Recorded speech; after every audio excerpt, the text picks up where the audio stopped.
토트넘 선제 실점의 빌미를 제공한 범인으로 지목되는 것이 정말 억울하다. 진짜 범인은 따로 있다. 오직 손흥민만이 나의 이런 심정을 알고 나를 구해주었다. 토트넘의 경기력이 전반전과 후반전에 완전히 달라진 것에 대해 많은 현지 축구 매체들은 그 원인을 분석하느라 분주한 모습이다. 일부 팬들은 전반전에 선제 실점을 당하고 나더니 수비에서 제대로 커버를 못하고 너무 형편없이 뚫린다며 제드 스펜스로 갈아야 할 것 같다고 비난하고 나섰다. 이 주장을 접한 일부 전문가들은 경기 전체를 보면 토트넘 전반전 선제 실점의 빌미를 제공한 뜻밖의 인물을 알 수 있을 것이라고 말하며 우도 이야기 토트넘 후스는 19일 오후 8시 30분 영국 런던에 위치한 토트넘 호스퍼 스타디움에서 열린 2024에서 25 시즌 프리미어 리그 8라운드에서 웨스트햄 유나이티드의 4대1로 대승을 거두며 포스테코글루 부임 이후 처음으로 런던 더비에서 승리하는 쾌거를 이루어냈다. 이로써 토트넘은 4승 1무 3패로 리그 7위에, 웨스트햄은 2승 2무 4패로 리그 15위에 위치하게 됐다. 토트넘은 전반전 13분 만에 첫 번째 실점을 당하면서 브라이튼전 대역 전패의 악몽이 떠오르는 듯했다. 그러나 클루셉스키의 동점골을 터뜨리고 후반전 들어 우기에 미친 침투와 손흥민의 역대급 아웃프런트 패스가 연결되면서 역전에 성공했다. 이때부터 손흥민은 거의 원맨쇼를 펼치듯 상대의 자책골을 유도하고 마지막에는 미친 질주를 통해 양발 트릭을 쓰며 상대 웨스트햄 수비들을 완전히 농락하며 골을 넣어 이날 경기장을 찾은 6만 5천여 관중을 열광케 했다. 디 애슬레틱은 21일 전반전과 너무나 다른 후반전의 토트넘에 대해 포스테코글루의 과감한 선수 교체가 이날의 승리 원동력이라고 보도했다. 이 매체는 주장 손흥민의 복귀 전에는 많은 우려가 있었던 것이 사실이라며 이제 32세의 한국인 선수는 예전 같은 폭발적인 스피드를 보이지 못할 것이란 반대자들의 근거를 한순간에 잠재워버리는 골을 기록했다고 말했다. 매체는 이어 선제 실점을 당할 때만 해도 토트넘이 또다시 패배하고 말 것이란 전망이 지배적이었고 형편없는 토트넘의 수비진은 역시 구제불능이라는 생각이 들었지만 풀백 우도 이야기가 이날 경기를 뒤집는 기폭제가 되었다고 말했다. 이런 매체들의 부정적 기사는 브라이튼전 대역 전패가 현지 팬들에게 안겨준 엄청난 충격을 대변했다. 그도 그럴 것이 EPL 역사에서 전반전에 2대 0으로 앞선 팀이 후반전에 3골을 얻어맞고 3대 2로 지는 경우는 거의 없었기 때문이다.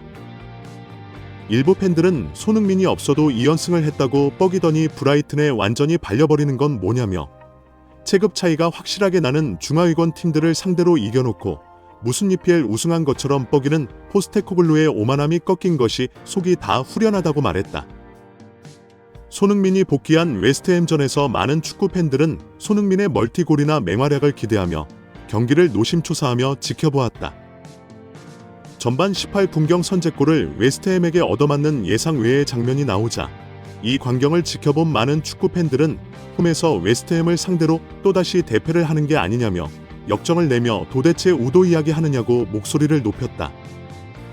이런 팬들의 주장에 대해 일부 전문가들은 저 상황은 사실 이미 전반 초반부터 문제가 생길 것이라는 것을 알 수 있는 장면들이 이미 있었다며 언뜻 보면 우도 이야기 아빠 앨런 시어러는 전반의 토트넘의 실점 장면을 분석하면서 토트넘의 오른쪽을 커버하지 못하는 이유를 영상 분석을 통해 적나라하게 드러내는데요.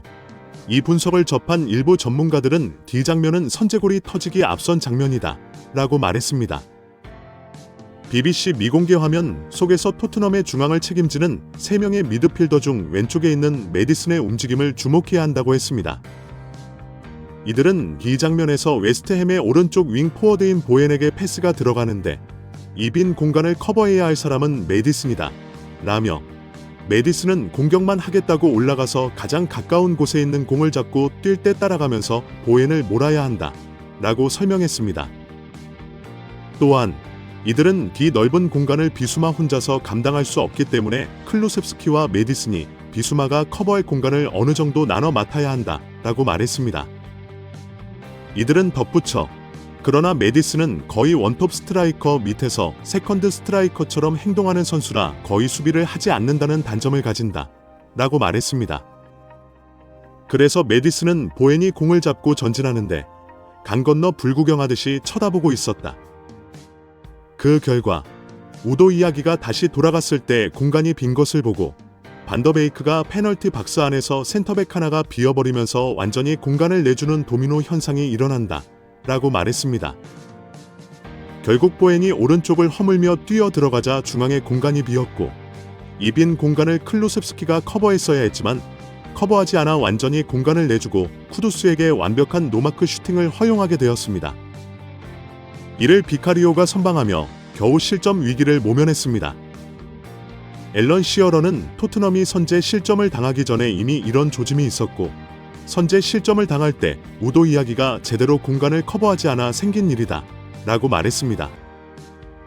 몇몇 전문가들 역시 브라이튼과의 경기에서 역대급 역전패를 당할 때와 전반전이 매우 유사하다고 말하면서 거의 중앙에서 어떠한 수비 커버도 하지 않고 게으르게 플레이했다 라고 평가했습니다.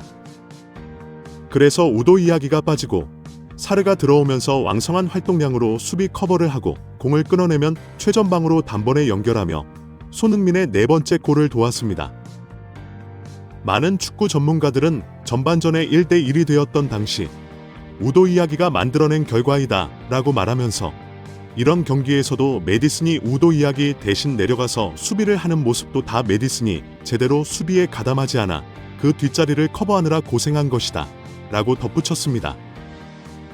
오도이는 메디슨이 빠지고 들어온 사르와 손흥민과 함께 호흡을 맞추면서 결과를 만들어내 자신을 범인으로 지목하는 비난 세력들의 입을 다물게 하고 손흥민과 사르에게 내심 엄청 고마워했을 것임이 분명하다 라고 말해 많은 팬들의 공감을 얻었습니다. 구독, 좋아요, 좋은 댓글은 불타는 제작 열정을 더욱 불타오르게 합니다. 이상 더 스포츠였습니다.